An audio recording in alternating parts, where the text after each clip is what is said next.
Now, we have got 3 bank holidays in May in the UK, so lucky us.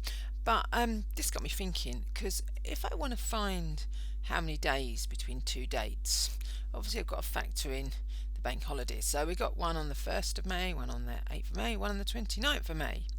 So what I'm going to do is I'm going to use the network days formula, and that allows me to just count the number of working days Monday to Friday, and also exclude any bank holidays. So we've got our start date in, we've got our end date in, so all I need to do is put in equals network days, and then it opens the brackets. So I'm going to click on the start date, comma, click on the end date, comma, and then I'm going to highlight the 3 bank holidays, close my brackets, and between the 2 dates there's 23 dates excluding the bank holidays and weekends.